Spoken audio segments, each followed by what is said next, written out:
character, Machete kind of ran the story down, and throughout the years he's been adding and going, and then in Spy Kids, he just kind of said, hey, he'll be Uncle Machete, to start him off, and then when he did Grindhouse and needed the fake trailer, hey, let's do this. And so, and if you notice, one of the first people to ever put everything that was in the trailer is in Grindhouse. And it's the first time I've ever seen a movie, because usually I'll go see the trailer, oh yeah, and then that was what happened to that scene? And it wasn't what was in the trailer, but it just followed the trailer, everything that was in it. And so it was like really, kind of like took the trailer and made the movie, but the idea was 20 years ago. It'd be crazy for 3. I've been waiting for 3. I get to wear a spacesuit. That was a real spacesuit. Yeah, that was a real spacesuit. It was so small. We had to give it right back that day. It had an air conditioned unit. And it has him hunched over. Stand up, freeze. I am. We stretched that to the right Cut. You got like 4 steps on him, and then he was like, oh. He was covered in sweat. Couldn't barely fit. I don't know how you guys live. They have to fit tight, but that fit tight like Impossible to build. This is girl in a dress, whatever you guys.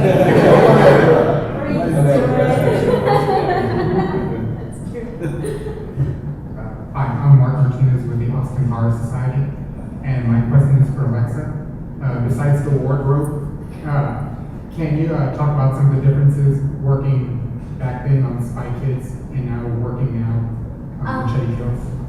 Well, the good news is Robert uses the same crew, and as you notice, a lot of the same cast members over and over again. So you're put in a very, very comfortable environment, which makes any working environment great. I love that. But it was really hard to convince him to let me do it.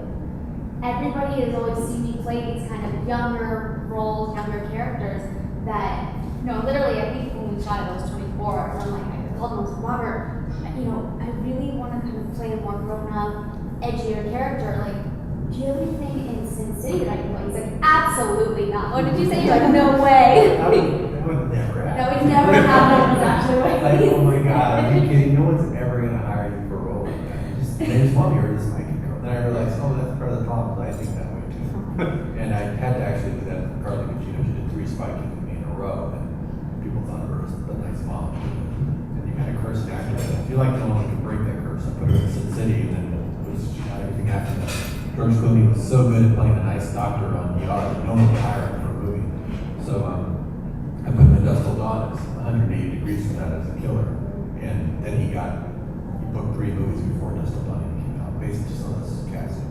So it changes minds pretty quickly. Even when we were shocked how fast the industry turned around. We released 1 photo from the set, and it was like, oh, she's all grown up. And we thought it would take a while, a few roles to kind of like get them off the Spy Kids train.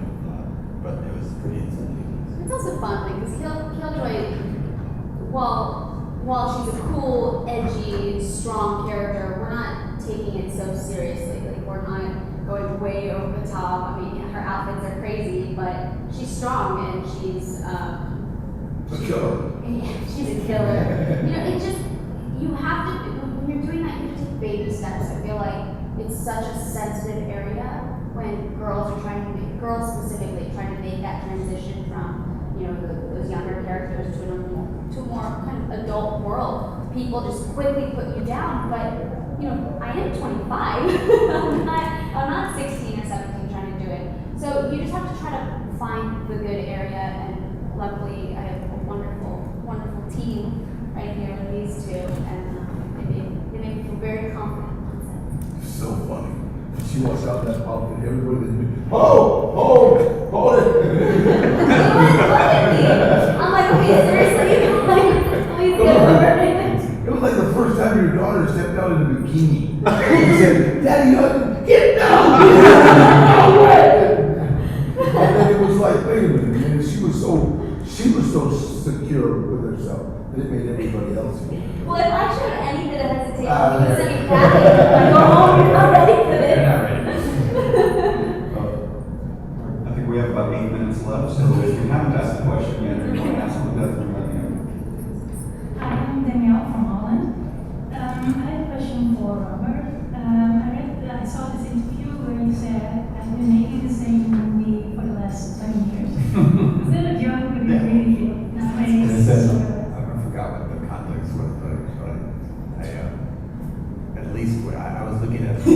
old movie I did before Mariachi called, it was like an Indiana Jones ripoff that I made with the actor who played Mariachi. But 6 years before, I was like 16. And I was watching, I hadn't seen it in a long time. I was like, oh my God, it looks exactly like everything I still make today. I have not evolved at all as a filmmaker. Felt like I was still making the same movie over and over for 20 years. But that's most directors' work, especially if they're like writer-directors. They have a really, like stamp on their movies. There are similarities between them. You can almost interchange the fun and the gadgets and the excitement and the level of lunacy. The tone is very similar throughout all the movies. It's very comical, yet action or horror. Whether it's an action movie or horror movie or a kids movie, they all are all fantasies, and they all fantastical, weird stuff always happens. So in that way, they're all very similar. So that's kind of what I meant. I don't go from doing like a serious drama to a musical to a documentary to completely like Rob Reiner had that kind of career where he would jump around in different genres. So mine are very much tone and a set. This one's for Danny. Is there any training that goes into playing Machete? There's Machete Bootcamp? Yeah, get in front of the mirror, go, Machete, don't text. No, Daddy, okay, Machete, don't text. Now, you know what? It's like Robert just kind of I think what he did was he saw me on the set, and that's Machete. It's like, say this and say that, and I'm pretty active, so I can move around, but it's basically, he developed a character that kind of fits somebody's personality. I don't want to know the Machete, but it kind of fits somebody's expressions and somebody's, when you're, it's kind of like, when Machete's pissed off, it's like everybody in the 4 block area knows it. You know what I mean? And it's very good. Machete is very different than Danny. There's a big delineation, there. Like right now, see how his voice is. I don't know what I'm talking about. When the very first direction I gave him was when we first shot the very first trailer. He's in the car and he's saying, he's talking about his job. $150 for roofing, 20 for sewer, 30 for lawns. I said, Danny, okay, cut. I said, Danny, so for this character, this is your Charles Bronson movie. He's trying to get $100.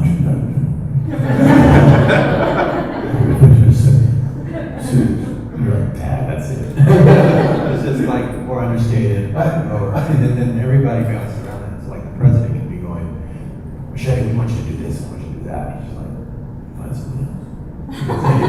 He gives nothing back. There's very little expression, there's very little emoting, and that's Machete. He's like, he's really, down here, gut up. So that's the only like real direction I would give us. Yeah, do it again, lower. Stop acting, lower. Hi, good afternoon and welcome to Austin again. Let's read the number. My name is Liz Lopez and I represent the newspaper that's based here in Austin and also Evenings Today. My question is for each one of you, if you can each tell me what you found to be one of the biggest challenges. There's lots of challenges in each of the productions, but if there was one individual that you would want to talk about for the production, can you say something, each one of you? Who first? I've been on other movies that are like challenging, like to deal, with people and deal with. You have a certain image and they are afraid or whatever. But on a Robert Rodriguez movie, I think it's more exciting than challenging. I think it's more. When you wake up in the morning at 5 a.m., well, that's a challenge. And then you gotta like get ready and go to work. But it's like on a movie. Or Robert Rodriguez, you love getting up. You set your alarm early. Oh, I want to go to the gym first, and so it's like for me, it's more exciting than challenging. Jumping out of a plane with a parachute, is challenging. Robert Rodriguez movie, you just jump out of a plane with no parachute. I think the challenge on this last movie wasn't with them, it was more with me because my role was actually written for like a local, like it was just a very, very small role. And I knew that I had to prove myself. So literally like getting up and going to work and being like, okay, here we go. This is my chance to like play a more adult role and I have to own it. And because of that and going in with that mentality, the role just kind of grew and grew and grew and became what Killjoy is now. Because it definitely didn't start that way. But I had to like literally come in and give it 110% and prove myself. So I think that was my challenge, was trying something I'd never done before. But I love it. Like to me, I want to be able to fight for something. That's what makes this business fun. Or you have to fight for the roles that would normally go to somebody else. And when you have it and own it and make it your own, you're like, that's right, I did that. It's good. It's a good feeling. I mean, the movie was 10 days shorter than the first Machete. It's a much bigger movie than the first one, but we had 29 days to shoot it. So consider that, you can call that a challenge, but it's actually really thrilling for me. You know, Charlie Sheen shows up and it's like, okay, you got to shoot all 500 scenes from the whole movie in one day. And I have some other ideas. I want to get this, and I want to get that, I want to get that. And we used all of it. And I don't think they felt challenged as much excited that you were going to run through the candy store and grab as much stuff in your pockets as you could before they closed the store. It's that kind of a feeling. It's like, it's not even, I don't think you can call it a challenge. Most people you would tell that to, they would just think it's impossible. You just can't possibly shoot a person's entire role in one day. Or Sofia Vergara in 2 days. Or Lady Gaga, in one day, and get to poster and get the lobby card and get everything else. It was just like crazy. But it's what you want. You want to set yourself up for this situation where you have to come up with the ideas on the spot and they have to be good. It's And more it's fun fun. that It's way, very though. fun. It's very exhilarating. Otherwise, they would, anybody else would have shot that over a period of a week, and you'd be sitting in the trailer at the time with all this, and you're not as engaged. This gets everyone's full engagement. You can tell by everyone's performance on the screen that we have their full attention. They're paying attention to every moment of that because it's so fast. Is there anyone who hasn't got to ask a question yet?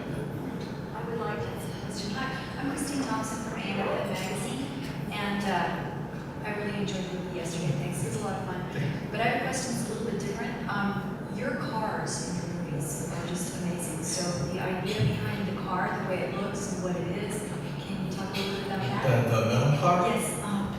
I was trying to find a vehicle for Machete to get across the border with, and you would have to hijack some trucks and things. And then I saw a picture of some vehicles that were armored, the cartel vehicles that they got impounded, and they look crazy. They look like road warriors.